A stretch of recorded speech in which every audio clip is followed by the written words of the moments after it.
بسم الله الرحمن الرحيم وبه نستعين والصلاة والسلام على سيدنا محمد وعلى آله وصحبه أجمعين أما بعد. صدر محترم، معزز مہمانان کرام اور خواتین و حضرات، برسوں پہلے چین میں انقلاب آیا تھا. اس انقلاب کے بانی کا نام ماؤ زے تنگ ہے. اس نے بڑی محنت سے چین کو بحران سے نکال کر ترقیات کے بام عروج تک پہنچایا، اور چند برسوں میں اس نے چین کا نقشہ تبدیل کر کے رکھ دیا.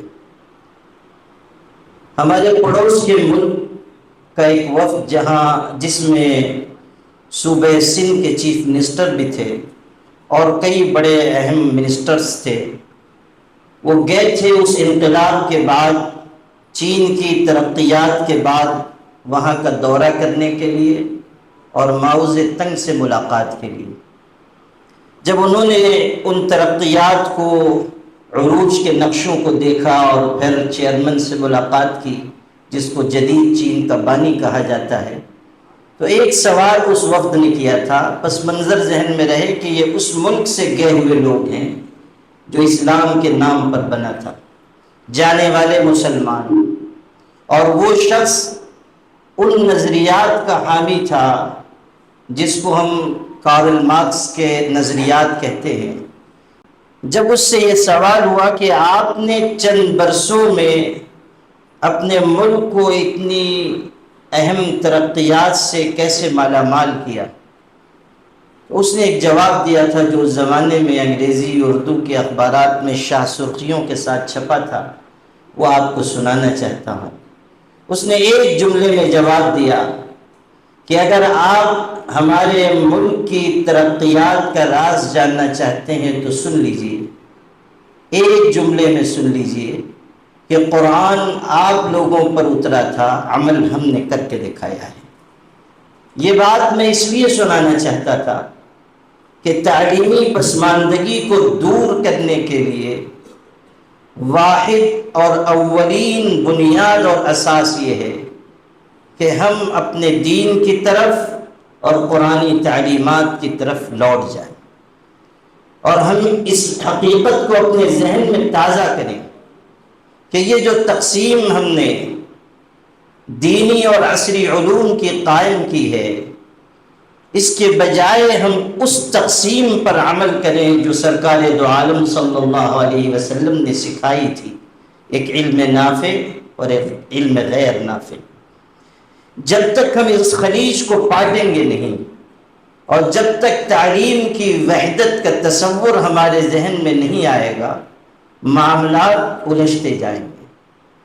دوسری بات یہ ہے کہ تعلیم کو جوڑا گیا تھا دل اور دماغ سے.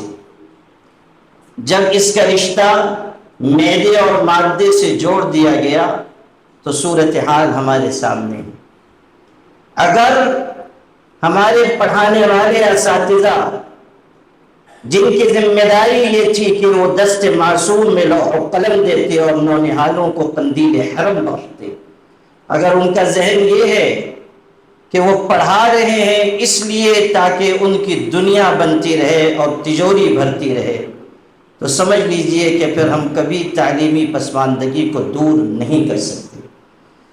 ہماری یہ بنیادی ضرورت ہے کہ ہم ایسے اساتذہ کرام تیار کریں جن کے ذہن میں یہ بات ہو کہ پڑھانا ہمارے لیے پیشہ نہیں، مشغلہ ہے، مجبوری نہیں، یہ ہمارا شوق ہے، یہی ہماری دنیا ہے، یہی ہماری آخرت ہے.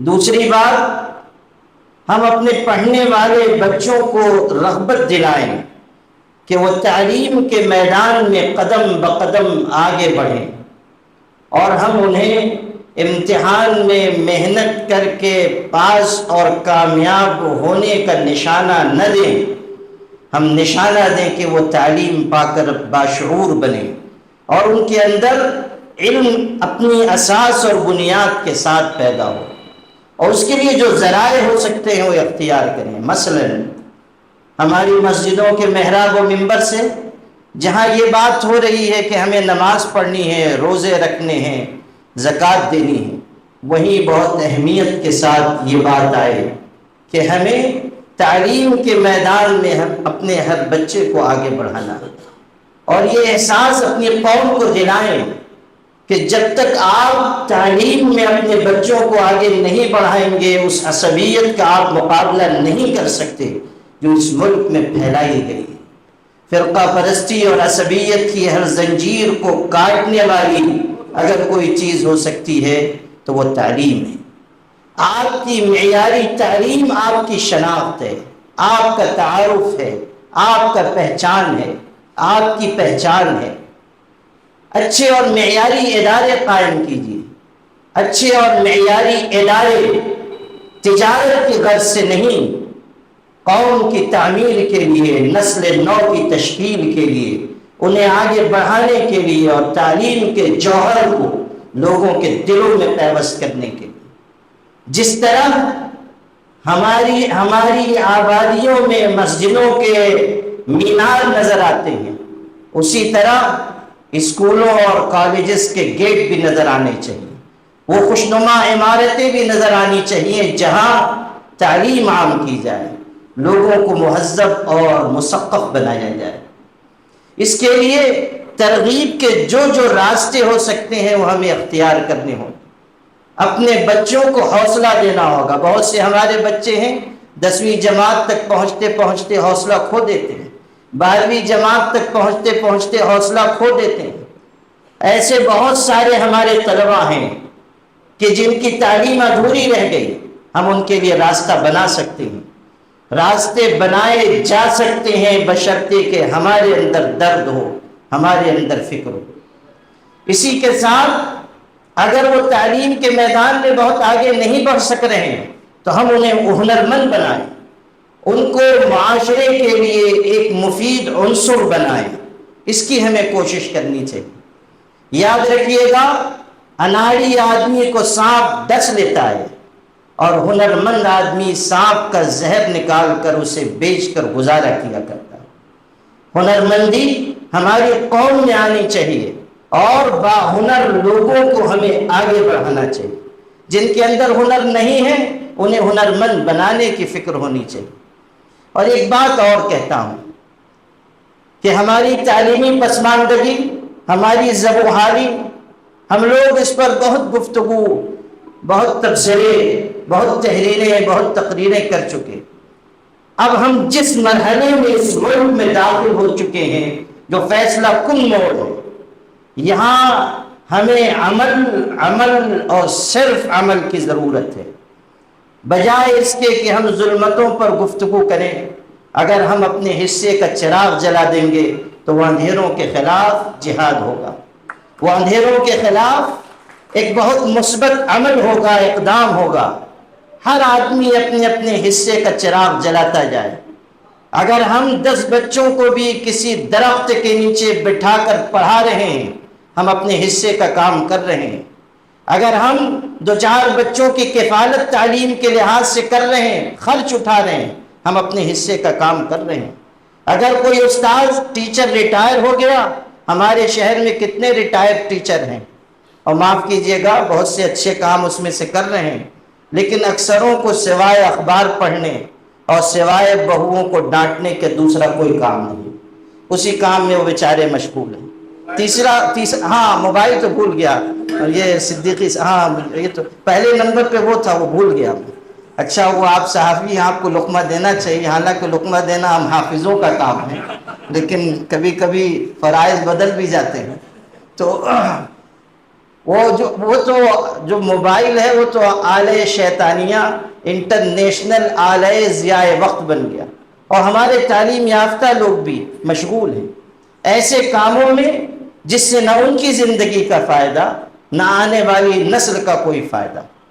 ہمیں سوچنا ہوگا کہ اگر یہی حضرات جو ریٹائر ہیں وہ اپنا وقت اگر بچوں کی تعلیم کے لیے رضاکارانہ طریقے پر دیں تو کتنا بڑا فائدہ ہو سکتا ہے، قوم کتنی آگے جا سکتی ہے۔ 1 گھنٹہ، 2 گھنٹہ، 3 گھنٹہ آپ وقف کر دیجئے، آپ کی دنیا بن چکی، پنشن آپ کو آ رہی ہے، اور انشاءاللہ جب تک آپ تشریف نہیں لے جائیں گے، جب تک، بلکہ شاید انتقال کے بعد بھی جب تک اہلیہ باحیات رہیں گی، جب تک آتی رہے گی، کوئی مشکل ہے نہیں۔ تو دنیا کا بندوبست ہو چکا، معاش کا، اب آخرت کی فکر کر لیں۔ اگر 2 گھنٹہ بھی رضاکارانہ پڑھا دیتے ہیں اور بچے تیار ہو جاتے ہیں تو انشاءاللہ آخرت آپ کی بن جائے گی، آخرت آپ کی سنور جائے گی۔ یہی بچے آپ کے لیے سرمایہ نجات ہوں گے۔ کرنے والوں کے لیے کچھ مشکل نہیں۔ ابھی میں گیا تھا بلڈانہ، ایک مثال آپ کو دیتا، ابھی میں گیا تھا، وہاں بہت سارے لوگ آئے، بڑے بڑے پولیس آفیسران آئے، بہت بڑا اجلاس ہوا۔ تو وہاں پر ایک صاحب، ان کا تذکرہ ہوا کہ شیخ سر ہیں، اکیڈمی چلاتے ہیں، آرمی کی ٹریننگ دیتے ہیں، پولیس کے لیے ٹریننگ دیتے ہیں، پولیس بھرتی کے لیے۔ تو مجھ سے ملاقات ہوئی تو میں نے مختصر کر کے آپ کو بتاتا ہوں۔ مجھے لوگوں نے یہ بتایا کہ یہاں ایک ٹریننگ کلاس، ایک کوچنگ کلاس چل رہی تھی، لیکن اس میں دوسرے سماج اور مذہب کے بچے پڑھ رہے تھے۔ صورتحال یہ ہوئی کہ انہوں نے ایک ٹریننگ کلاس کھولی، اتنی محنت سے، اتنی امانت سے، اتنی دیانت سے، اتنے لگن سے پڑھایا کہ وہاں کے جو بچے تھے دوسرے سماج کے، وہ بھی ان کے سینٹر میں چلے آئے، اور 250 بچوں کو اکیلے وہ ٹریننگ دے رہے ہیں۔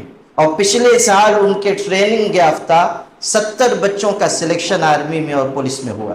آپ سوچئے کہ ایک شخص ہے، اس نے ٹھان لیا کہ مجھے کام کرنا ہے، کام کر رہا ہے۔ اس طرح کی بہت سی مثالیں ہمارے اس ملک میں ہیں۔ میں یہ عرض کرنا چاہتا ہوں کہ ہم لوگ جو راستے ہو سکتے ہیں ان سب کو استعمال کریں۔ 2-3 آخری باتیں میں عرض کر کے، چونکہ ہمارے مہمانان کرام کو اصلاً ہم لوگوں کو سننا ہے، تو میں آخر میں 2-3 باتیں اور عرض کر کے اپنی گفتگو مکمل کرتا ہوں۔ دیکھیے، یہ بہت اہم مسئلہ ہے کہ اس وقت ہم اپنی نسل نو کی تعمیر و تربیت کے لیے کیسے اقدامات کریں، کن بنیادوں پر کریں، اور کس سمت میں کریں کہ اس کے بہترین نتائج سامنے آئیں۔ ابھی یہاں کئی حضرات نے تربیت کے سلسلے میں گفتگو کی، یقیناً بڑی اچھی گفتگو ہے، لیکن ایک بات میں عرض کرتا ہوں کہ تربیت کے لیے سب سے بہترین، سب سے مفید، سب سے قابل عمل، سب سے مجرب نسخہ یہ ہے کہ ہم اپنے بچوں کے لیے، ہم اپنے خاندان کے لوگوں کے لیے اپنے عمل کو تربیت کے درجے میں پیش کریں، خود جی کر بتائیں کہ زندگی کس کا نام ہے، زندگی گزارنے کا طریقہ کیا ہے۔ اگر ہم سلیقے سے جینے والے بنیں گے، ہماری اولاد ہمارے راستے پر چلے گی، ہمارے پیچھے پیچھے چلے گی۔ زبان سے نکلی ہوئی نصیحت اتنی مؤثر نہیں ہوتی جتنا انسان کا عمل مؤثر ہوا کرتا ہے۔ ایک بات اور آخر میں عرض کروں کہ یہ جو ہمارا سفر اقرا سے شروع ہوا تھا، ہمیں دیکھنا ہوگا کہ راہ میں رکاوٹ کہاں آ رہی ہے کہ یہ سفر ناتمام ہے۔ یشونت راؤ چوہان یونیورسٹی کے وائس چانسلر تھے، مجھ سے بڑی محبت کرتے تھے، مختلف پروگراموں میں کئی جگہ ساتھ رہا۔ ایک دن ایک بڑے جلسے میں ہم لوگ شریک تھے، میں نے کچھ گفتگو کی، اس کے بعد وہ صدر تھے، ان کی تقریر تھی، غیر مسلم تھے، یشونت راؤ چوہان یونیورسٹی کے وائس چانسلر تھے۔ انہوں نے تقریر جو شروع کی، آج تک میرے دل پر شرمندگی کا وہ داغ تازہ ہے، کئی سال پہلے کی بات ہے۔ انہوں نے کہا کہ رحمانی صاحب نے تقریر کی، میرا دل بہت خوش ہوا، بہت اچھی تقریر کی، ایسا ویسا تعریف کی۔ اس کے بعد ایک جملہ کہا، کہنے لگے مگر میں رحمانی صاحب سے جاننا چاہتا ہوں کہ جس قوم کا سفر اقرا کے ذریعے شروع ہوا تھا، آج وہ تعلیم میں سب سے پچھڑی ہوئی کیوں ہے؟ میں آپ سے نہیں عرض کر سکتا کہ میں شرم سے زمین میں گڑ گیا، اور آج تک وہ شرمندگی کا داغ دل پہ محسوس ہوتا ہے۔ ہمیں اپنی قوم کو بتانا ہوگا کہ اقرا سے ہمارا سفر شروع ہوا تھا، اور جو منزلیں درمیان میں آئی وہ سب ہم نے سر کی ہیں۔ ایسا نہیں ہے کہ ہم بے پڑھے لکھے رہے ہیں۔ آج بھی دنیا میں جو آلات جراحی بن رہے ہیں، ہمارے باپ دادا کے بنائے ہوئے نقشے کے مطابق بن رہے ہیں۔ خارزمی ہو، زہراوی ہو، ابن حیان ہو، ابن سینا ہو، اور آگے چلیے تو جتنے بڑے بڑے نام آپ کو علم طب میں، علم حکمت میں، علم الجبرا میں ملیں گے، وہ سب بانیان علوم مسلمان تھے۔ کون بھلا سکتا ہے کہ 500 سال تک یورپ کی یونیورسٹیز میں مسلمانوں کی لکھی ہوئی کتابیں بطور نصاب پڑھائی جاتی رہی ہیں۔ اقبال نے اسی کا تو شکوہ کیا تھا کہ ڈھونڈنے والا ستاروں کی گزرگاہوں کا اپنے افکار کی دنیا میں سفر کر نہ سکا، وہ جس نے سورج کی شعاعوں کو گرفتار کیا اپنی زندگی کی شب تاریک سحر کر نہ سکا۔ یہ اسی کا شکوہ ہے، نہیں حکومت کا شکوہ کہ ایک عارضی شے ہے، نہیں دنیا کے آئین مسلم سے کوئی چارہ، مگر وہ موتی کتابیں اپنے آبا کی، انہیں جو دیکھیں یورپ میں تو ہوتا ہے دل سی پارا۔ یہ اسی کا شکوہ ہے۔ ہمیں یہ اپنی قوم کو بتانا ہوگا کہ آج بھی ہم کامیابی سے تعلیم کا سفر پورا کر سکتے ہیں اگر ہم ٹھان لیں، احساس عمل اپنے دل میں پیدا کر لیں۔ کسی کا شعر ہے، احساس عمل کی چنگاری جس دل میں فروزہ ہوتی ہے، اس لب کا تبسم ہیرا ہے، اس آنکھ کا آنسو موتی ہے۔ اس وقت جو تاریکیاں چاروں طرف سے اس ملت کو گھیرے ہوئے ہیں، اگر ہم بہتر تعلیم، معیاری تعلیم اور دین پر عمل کی راہ پر چلے تو ہم یہ کہہ سکیں گے کہ نور کی یہ کرن ظلمات پہ بھاری ہوگی، نور کی یہ کرن ظلمات پہ بھاری ہوگی، رات تمہاری ہے تو کیا صبح ہماری ہوگی۔ آپ تمام مہمانان کرام کا بہت بہت استقبال ہے۔ میں منتظمین سے بھی معذرت چاہوں گا کہ بہت زیادہ دیر تک میں شریک نہیں رہ سکتا، پہلے سے پروگراموں کی وجہ سے مجھے عصر کے بعد کا وقت کئی جگہ دیا ہوا ہے، لیکن آپ حضرات نے یاد فرمایا، میں حاضر ہوا۔ بہت بہت شکریہ، جزاکم اللہ خیرا۔